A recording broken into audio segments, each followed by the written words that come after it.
बिस्मिल्लाहिर्रहमानिर्रहीम। अस्सलाम वालेकुम नाज़रीन, मैं अहमद फवाद हूँ और आप मेरा यूट्यूब चैनल देख रहे हैं।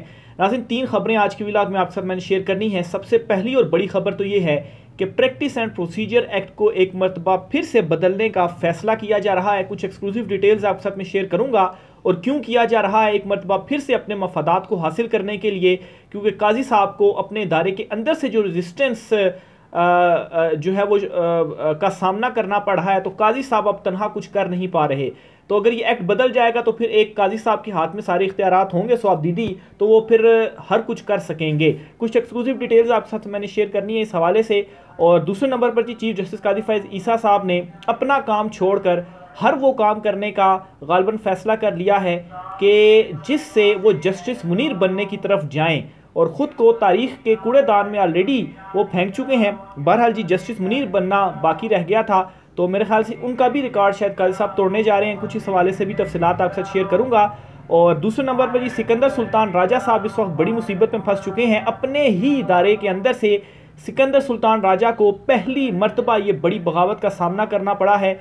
इस पर भी कुछ तफसीलात है, एक्सक्लूसिवली आपसे शेयर करूँगा। और आखिर में नाज़रीन, इमरान खान साहब की हिकमत अमली के सामने कैसे एस्टेब्लिशमेंट की जो सारी की सारी उस्तादियाँ हैं वो धरी की धरी रह गई हैं, और आगे भी जो कुछ वो करने जा रहे हैं, कुछ प्लानिंग्स के हवाले से आपके साथ चीज़ें एक्सक्लूसिवली शेयर करनी हैं। तो आगाज़ करता हूँ नाज़रीन सुप्रीम कोर्ट ऑफ पाकिस्तान से। जी तफसीलात सामने आ रही हैं बाखबर हलकों की जानिब से कि सुप्रीम कोर्ट ऑफ पाकिस्तान जो कि प्रैक्टिस एंड प्रोसीजर एक्ट के तहत 3 रुकनी कमेटी होती थी जजिस की, वो बेंचेस की तश्कील और केसेस की समाअत के हवाले से फैसले करती थी किस बेंच के सामने लगाया जाना चाहिए, जिसमें चीफ जस्टिस काजी फैज़ ईसा, जस्टिस मंसूर अली शाह, जस्टिस मुनीब अख्तर इस वक्त शामिल हैं।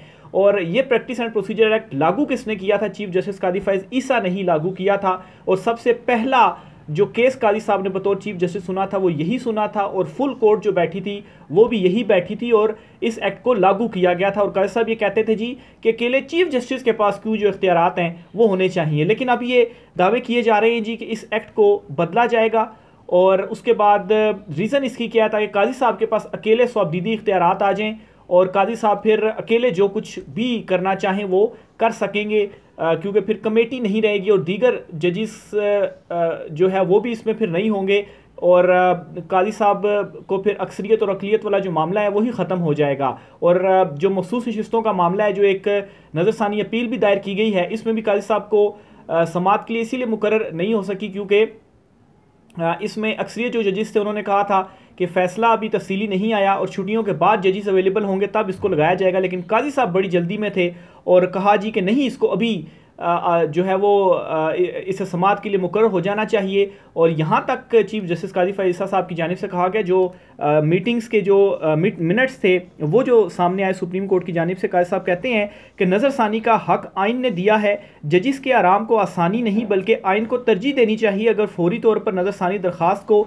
समाअत के लिए मुकर्रर ना किया गया तो ये नाइंसाफ़ी होगी। माशाअल्लाह इल्ला माशाअल्लाह, ये काजी साहब के अल्फाज हैं। वो ये कहते हैं कि जल्द नज़रसानी जो है वो अगर समाअत के लिए मुकर्रर ना हुई तो ये नाइंसाफ़ी होगी और जजिस के आराम को तरजीह नहीं आइन को तरजीह देनी चाहिए। तो चीफ जस्टिस काजी फैज़ ईसा साहब, जो बल्ले का निशान का फैसला आपने दिया था, तकरीबन कोई 5 महीने हो गए हैं इस पर जो नज़रसानी की दरख्वास्त है वो दायर की गई थी। 6 फरवरी को नज़रसानी की दरख्वास्त दायर की गई थी, 5 माह और 15 दिन हो गए हैं, लेकिन अभी तक ये केस समाअत के लिए मुकर्रर नहीं हुआ, ये नज़रसानी की दरख्वास्त समाअत के लिए मुकर्रर नहीं हुई। तो काजी साहब आपका इंसाफ कहाँ गया? तकरीबन कोई साल के करीब हो गया है। पाकिस्तान तहरीक इंसाफ के बहुत सारे जो रहनुमा हैं, कारकुनान वगैरह, पीटीए खुद ये क्लेम करती है बेगुनाह जेलों में मौजूद हैं, आपके पास दरखास्तें लेकर आए, आपको लेवल प्लेइंग फील्ड का कहा, तो उस वक्त आपको इंसाफ की याद नहीं आई। और फिर सबसे बड़ी और सबसे इंपॉर्टेंट बात, इस वक्त मुल्क की तारीख में पहली मरतबा ज़ेर इल्तवा मुकदमात की जो तादाद है वो 59,000 से तजावुज़ कर गई है।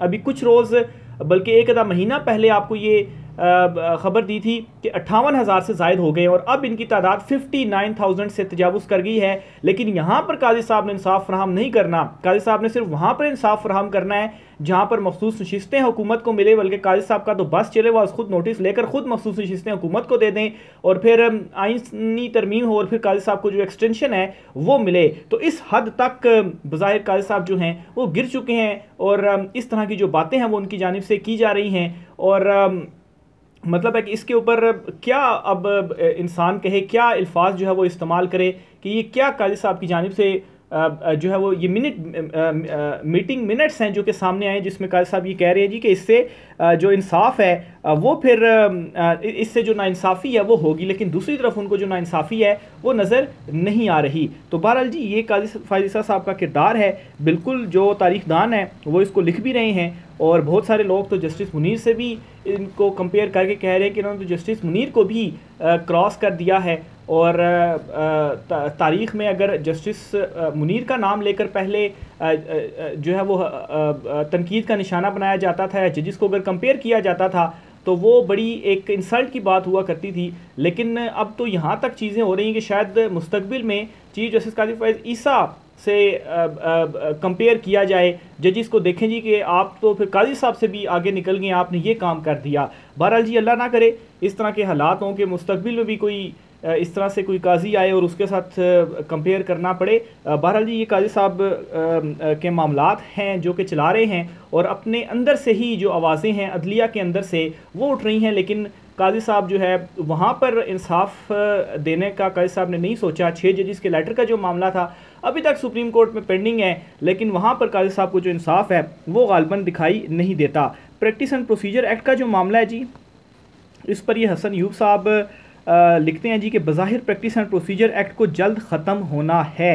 ये हसन यूब साहब कहते हैं, और इससे पहले वो एक और ट्वीट करते हैं और उसमें लिखते हैं ना मार्शल लॉ लगेगा और ना ही इमरजेंसी लगेगी और ना ही मखसूस नशिस्तों से मुतल्लिक सुप्रीम कोर्ट के फैसले पर अमल दरामद होगा, जबकि आइनी तरमीम हर कीमत पर होनी है क्योंकि रावी इस मुतल्लिक चैन ही चैन लिख रहा है। हसन यूब मशहूर ज़माना इनको रावी के नाम से पहचाना जाता है। तो ये 2 ट्वीट्स उन्होंने बड़े वाज़े अंदाज में कर दी हैं जी कि मार्शल लॉ नहीं लगेगा, मखसूस नशिस्तें भी नहीं मिलेंगी, वो हुकूमत को मिलेंगी, फ़ैसले पर इम्प्लीमेंट नहीं होगा, और आइनी तरमीम भी हो गई। तो ये सब कुछ फिर कैसे मुमकिन होगा? प्रैक्टिस एंड प्रोसीजर एक्ट ही अगर जो है उसको रिवर्स किया जाए तो फिर उसके बाद ही ये चीज़ मुमकिन नज़र आ सकती है कि फिर मखसूस नशिस्तें भी ना दी जाएँ और आगे जो मामलात हैं वो चलाए जाएँ। दूसरे नंबर पर जी सिकंदर सुल्तान राजा साहब के हवाले से आपके साथ तफसीलात शेयर करता चलूँ कि जो मखसूस नशिस्तों का फैसला सुप्रीम कोर्ट ने दिया था, इस पर इजलास हुआ था इलेक्शन कमीशन में, और इस इजलास के बाद इलेक्शन कमीशन ने ये एलामिया जारी किया था जी कि हम इम्प्लीमेंट करेंगे, लेकिन साथ ये भी कहा जी कि गलतियों की निशानदेही करें और फिर सुप्रीम कोर्ट ऑफ पाकिस्तान में ये गलतियाँ ताकि हम चैलेंज कर दें और फिर मामले को डिले में ले जाया जा सकता है। यूँ उन्होंने ना हाँ की ना की। बहरहाल जी सिकंदर सुल्तान राजा साहब के इस फैसले को जो 2 मेंबर्स हैं इलेक्शन कमीशन के बेसिकली 4 मेंबर्स होते हैं और चारों सूबों का एक मेंबर होता है। पंजाब का, सिंध का, बलूचिस्तान का और केपी का एक मेंबर होता है, और फिर उसके बाद सबसे ऊपर जो है इन चारों मेंबर्स के चीफ इलेक्शन कमिश्नर होते हैं। तो इन 4 मेंबर्स में से 2 मेंबर्स ने मुखालफत की कि सुप्रीम कोर्ट ऑफ पाकिस्तान का जो फैसला है इसके ऊपर आपको इम्प्लीमेंट करना चाहिए, यानी कि वो वाज़े थे इस हवाले से।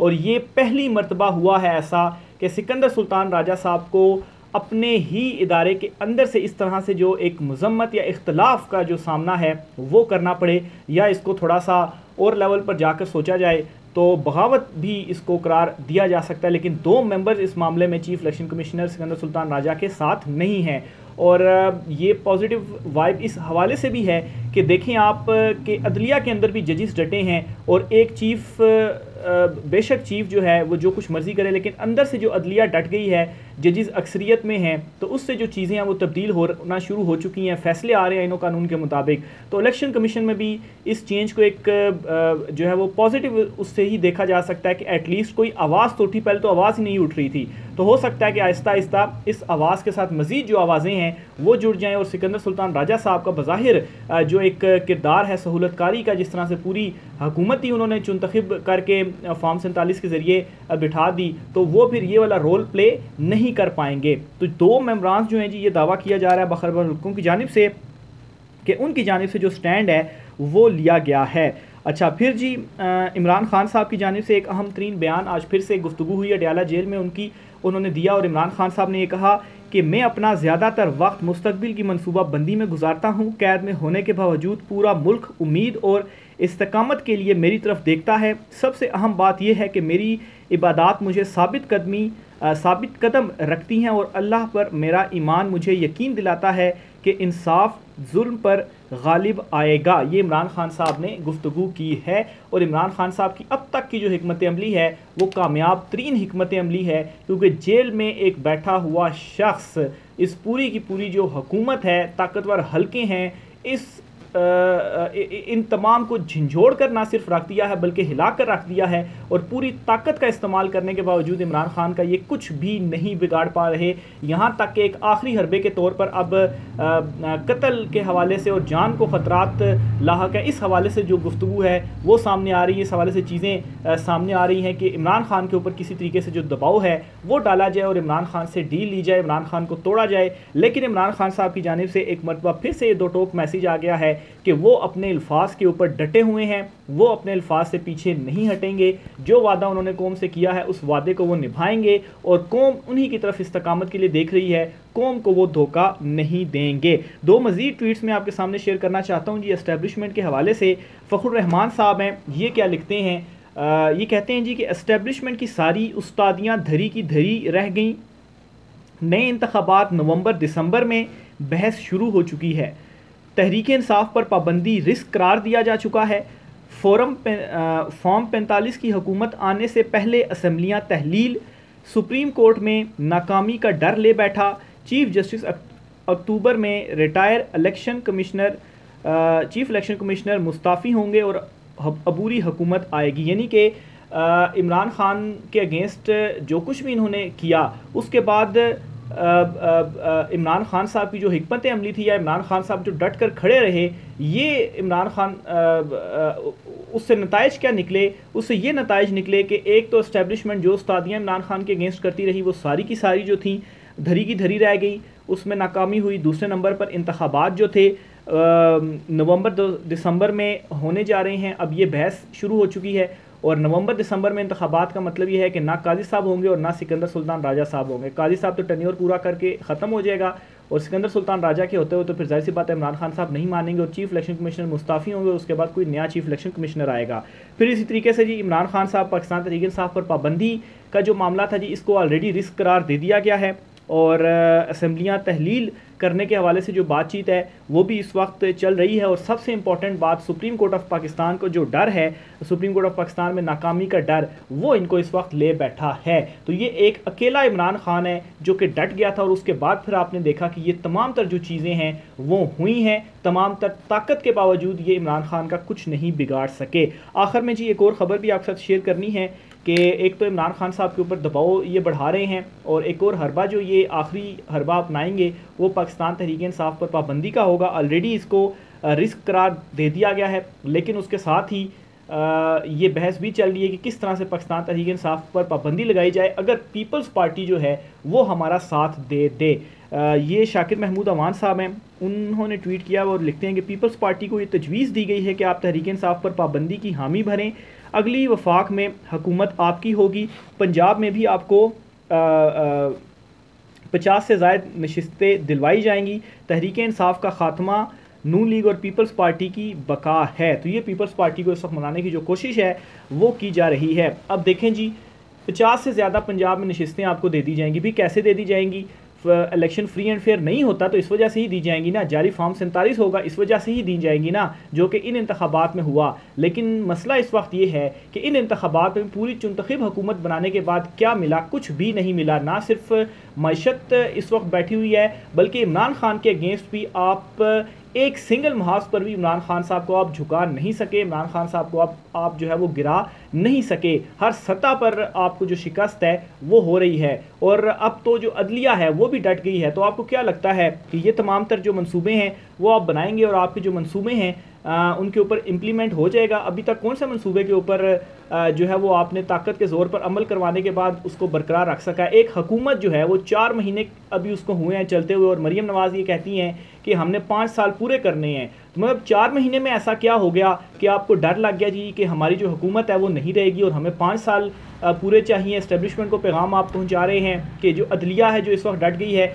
इस अदलिया को आपने कंट्रोल करना है, जजिस को आप धमकियां दे रहे हैं। तो ऐसा क्या हो गया है कि आप ये तमाम तरह इक़दाम कर रहे हैं? तो इसका मतलब सिर्फ एक ही है कि ये जो हुकूमत है ये नहीं चल पा रही और डर इनको इस वक्त सिर्फ यही है कि चीफ जस्टिस काजी फ़ायद ईसा जो बज़ाहिर पूरी सहूलतकारी कर रहे हैं और ये हुकूमत खड़ी हुई है, जैसे ही वो रिटायर होंगे उसके बाद इनकी सहूलतकारी भी ख़त्म होगी, फॉर्म 45 भी खुल गए हैं और इनका बचना नामुमकिन है। तो इसी वजह से ये जो चीखें हैं वो निकल रही हैं। राय का साथ कीजिएगा। आज की व्लॉग से इतना ही, इजाज़त दीजिए, अल्लाह हाफ़िज़।